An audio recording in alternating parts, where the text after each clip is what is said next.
Avinash institute of education में आप सभी का स्वागत है। मैं हूं अविनाश मिश्रा।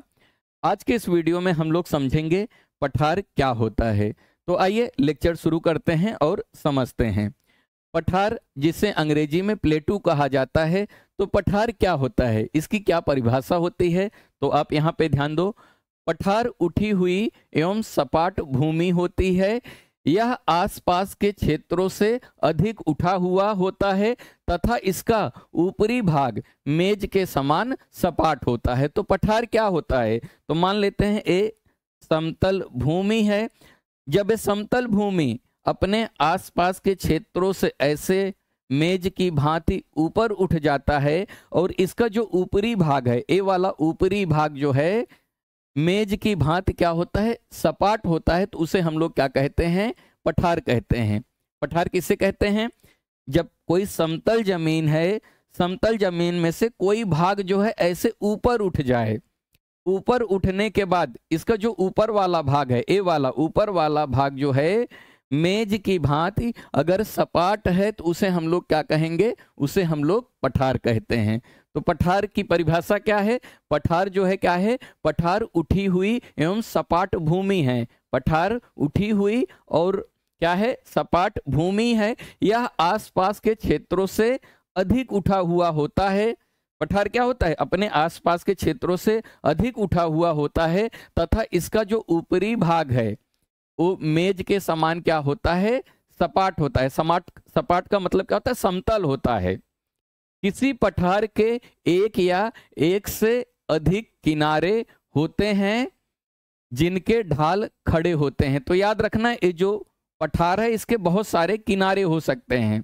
पठार के क्या हो सकते हैं, अलग अलग किनारे हो सकते हैं। किनारे का मतलब क्या है, ये ढाल वाले भाग को हम लोग क्या कहते हैं, किनारा कहते हैं। तो याद रखना, पठार के बहुत सारे किनारे हो सकते हैं, लेकिन ये कैसे होते हैं, याद रखना, ये ढाल जो होते हैं कैसे खड़े होते हैं, यानी ऐसे सीधा ऊपर उठे हुए होते हैं।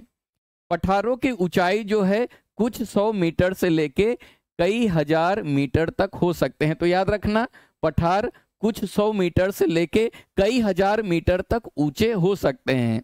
तो पठार का ऊंचाई बहुत ज़्यादा भी हो सकता है और बहुत कम भी हो सकता है, इस बात को याद रखना। जैसे पर्वत नए पुराने होते हैं, ठीक उसी प्रकार पठार भी क्या होता है, पठार भी नए पुराने हो सकते हैं। तो आइए कुछ पठार की विशेषता है वो भी समझ लेते हैं। पठार, भारत में जो दक्कन पठार है पुराने पठारों में से एक है। तो भारत में जो सबसे पुराना पठार है, कौन सा पठार है, तो याद रखना दक्कन पठार है, जो कि पुराने पठार का क्या है, एक उदाहरण है। तो याद रखना, भारत में दक्कन पठार पुराने पठारों में से एक है। क्योंकि एमसीक्यू में यहाँ से क्वेश्चन बन जाते हैं, इसलिए जो इंपॉर्टेंट पॉइंट है मैंने यहाँ पे लिख के आपको बता दिया है, तो थोड़ा सा इसको ध्यान देना। दूसरा पॉइंट पे जरा ध्यान दो, तिब्बत का पठार। तिब्बत का पठार विश्व का सबसे ऊंचा पठार है। आपसे प्रश्न पूछा जा सकता है, विश्व का सबसे ऊंचा पठार कौन सा है, तो याद रखना तिब्बत का पठार है, जिसकी ऊंचाई जो है समुद्र तल से कितना है, तो याद रखना 4000 से 6000 मीटर तक है। तो तिब्बत का पठार जो है विश्व का सबसे ऊंचा पठार है और इसकी जो ऊंचाई है समुद्र तल से 4000 से लेके 6000 मीटर तक है। तीसरे पॉइंट पे ध्यान दो, अफ्रीका का पठार जो है, अफ्रीका का पठार सोना एवं हीरो के खनन के लिए प्रसिद्ध है।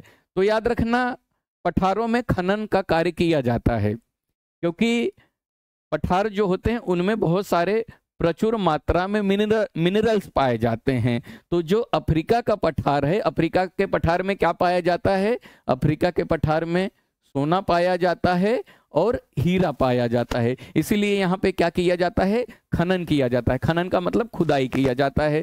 तो आपसे प्रश्न पूछा जा सकता है कि किस पठार में सोना और हीरा पाया जाता है, तो याद रखना अफ्रीका का पठार। अफ्रीका के पठार में क्या पाया जाता है, सोना और हीरा पाया जाता है।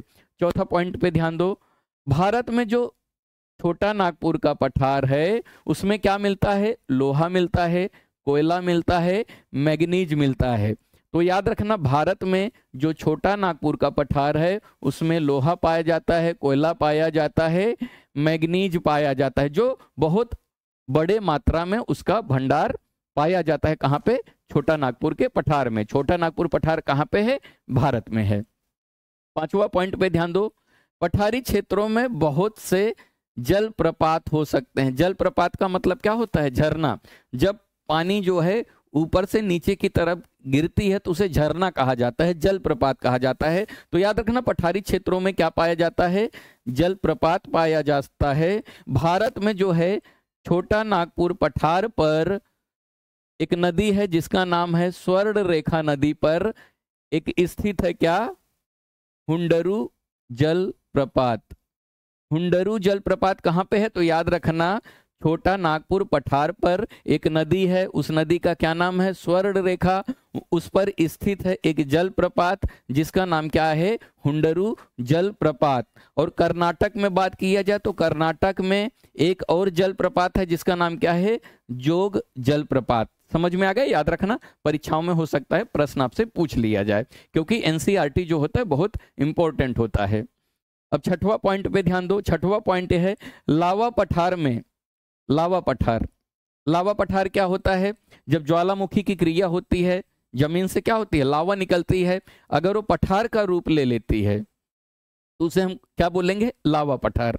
लावा पठार में जो है काली मिट्टी की प्रचुरता होती है। तो जो लावा पठार होता है उसमें काली मिट्टी ज्यादा पाई जाती है, जो क्या है? उपजाऊ है एवं खेती के लिए काफी अच्छी होती है। तो याद रखना, जो लावा का पठार होता है, यानी लावा निकलने से जिन पठारों का निर्माण होता है उसमें काली मिट्टी अधिक पाई जाती है, जो कि उपजाऊ होती है और खेती के लिए काफी अच्छी होती है। तो एनसीईआरटी ज्योग्राफी क्लास 6 से लेकर 12 तक का सीरीज चालू है। अगर आपने इससे पहले का वीडियो नहीं देखा तो उसका लिंक आपको नीचे डिस्क्रिप्शन में मिल जाएगा, नहीं तो आप प्लेलिस्ट में जाके एनसीईआरटी ज्योग्राफी क्लास 6 से लेकर 12 तक सभी वीडियो देख सकते हैं। तो वीडियो कैसा लगा कमेंट करके जरूर बताइएगा। अगर अभी तक इस चैनल को आपने सब्सक्राइब नहीं किया तो कर लीजिए। वीडियो देखने के लिए धन्यवाद।